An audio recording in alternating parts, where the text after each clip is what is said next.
So once you've got your client positioned accordingly, you want to grab your cling film. Now the whole thing about the cling film is making sure that you have enough cling film to cover your client's head. It's better to have more cling film than less. It's better to have a larger template than you need. But making sure that you are even on both sides is important, and also that the cling film overshoots the actual hairline of the client. Once you're happy, then just go along and cut as close as possible to the base of the cling film itself, so that you do not reduce the size of the cling film that you're going to use.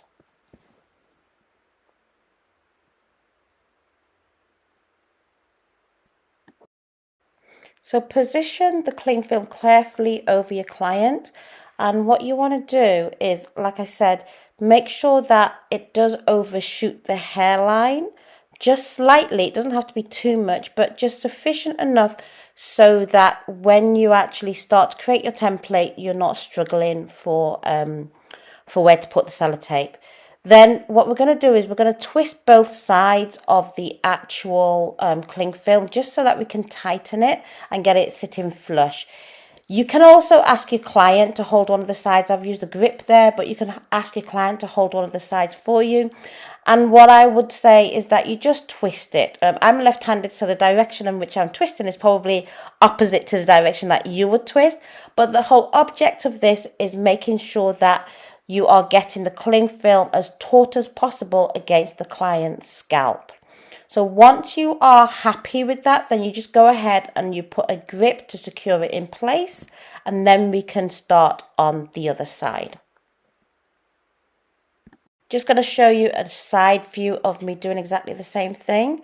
So again, you remove the grip if you're using a grip, and then you just start to twist the cling film around itself, just so that it's getting taut. So as you can see there, it's getting taut and more snug against the client's scalp. That's really good and really important, because the more taut it is, the better fit you're going to have when you come to creating your actual template. So just give it that extra bit of turn so that you can just be sure that it's not going to move, and then you can go ahead and then just put a grip in place so that it keeps its position. And this is the finished look of the cling film around the client's head.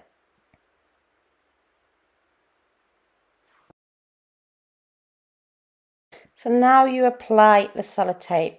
So you want to apply the sellotape from left to right or right to left. You want to make sure that as you're applying the sellotape, you start from the front and you work your way backwards. And you also want to make sure that you slightly overlap the sellotape against each other. That ensures that there are no gaps when you're laying the sellotape. Otherwise, what you'll end up with is a flimsy template, and you really don't want to have a flimsy template. So you can go over the sellotape that you've already done. So if you can see here, there's just a slight overlap between each one. Making sure that you cover the area that's needed, and you can actually go beyond. In this scenario, you can never put enough sellotape on it. You can just go over and over the sellotape that you want, but the key thing is making sure that you cover everything. So this is another example. As you can see, I've just gone over the previous one, so you can just see that it's all just getting more sturdier as I'm going along.